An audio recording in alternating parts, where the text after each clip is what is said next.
Assalamualaikum warahmatullahi wabarakatuh. Perkenalkan, nama saya Ayu Sri Rahayu. Saya dari Teknik Informatika Universitas Buana Perjuangan Karawang. Di sini saya akan menjelaskan tentang SQL. Apa sih itu SQL? SQL itu singkatan dari Struktur Query Language atau SQL.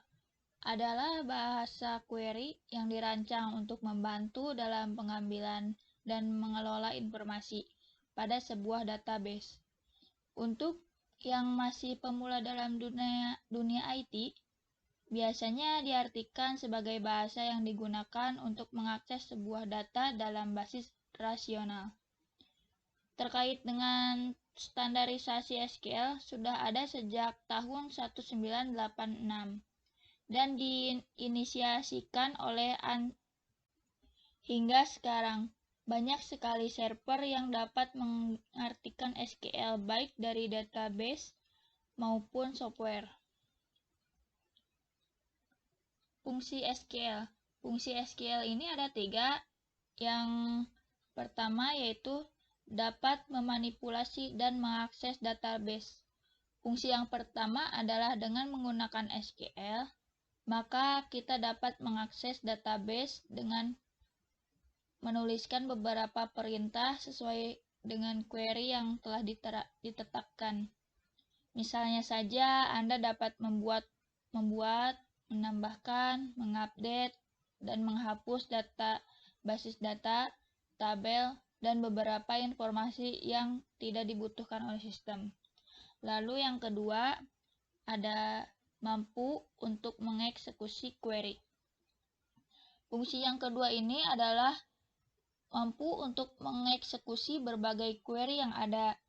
Penggunaan dari masukan query tersebut bertujuan untuk memberikan perintah langsung kepada sistem untuk dapat mengelola sebuah database.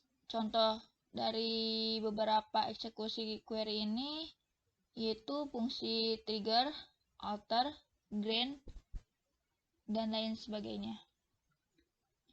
Lalu yang ketiga, dapat mengatur hak akses user. Dan fungsi yang terakhir ini untuk mengatur dan mengelola kebutuhan hak akses, tabel, pandangan, dan prosedur pada database. Tujuan dari adanya hak akses ini adalah untuk membatasi akses pengguna sesuai dengan kebutuhan sistem yang diterapkan. Lalu perintah dasar SQL. 1. Data Definition Language atau singkat dengan DDL. Ada create. Create ini digunakan untuk membuat sebuah database baru. Anda dapat menuliskan seperti query database, nama, underscore, nama database. Lalu yang kedua ada alter. Alter ini yaitu perintah digunakan untuk mengubah struktur tabel yang sudah ada sebelumnya. Biasanya digunakan untuk mengubah atau menghapus kolom, merubah nama tabel, dan lain-lainnya. Lalu ada rename. Nah, rename ini digunakan untuk mengubah nama tabel yang sudah dibuat sebelumnya.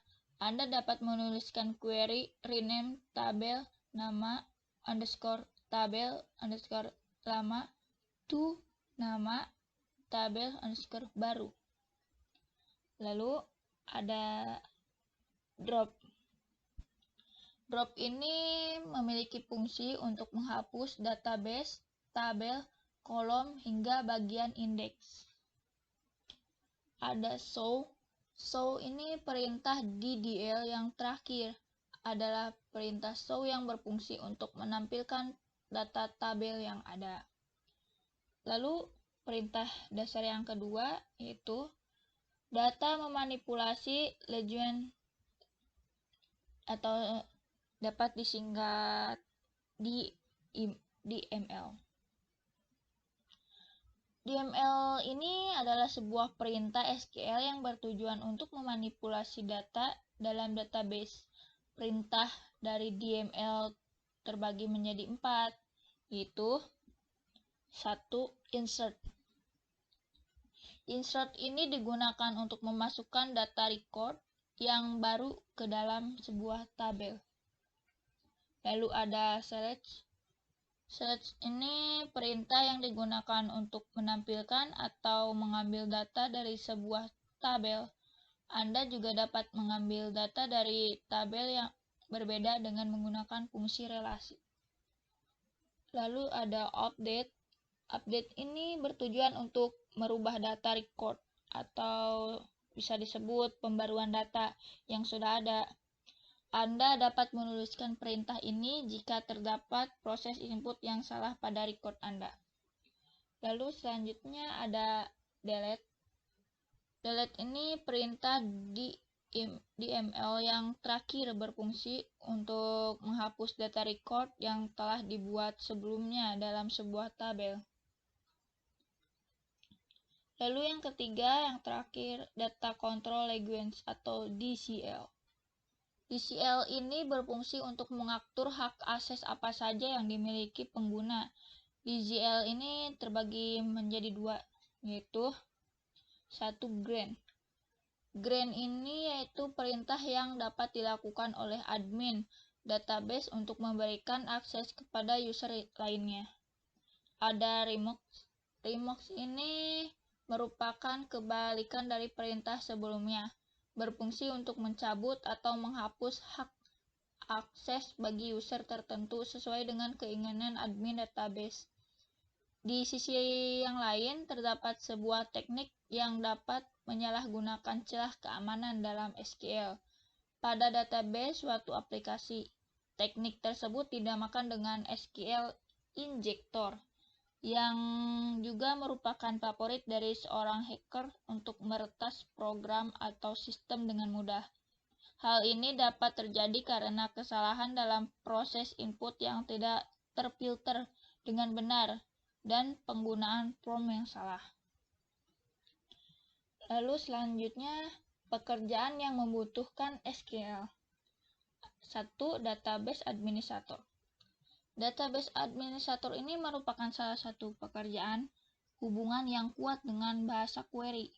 Seorang database administrator, bisa disebut dengan DBA, harus bisa membuat struktur database untuk kebutuhan bisnis dengan cepat dan dapat mengelola akses basis data dengan baik. Lalu ada data science. Data scientist juga sangat erat hubungannya dengan pengguna SQL, di mana pekerjaan ini bertanggung jawab dalam membuat database, mengelola data, hingga menyajikan produk data. Lalu yang ketiga, ada Big Data Architect. Big Data Architect ini merupakan pekerjaan yang saat ini sangat dibutuhkan oleh perusahaan maupun startup besar untuk mengelola kebutuhan dasar berskala besar.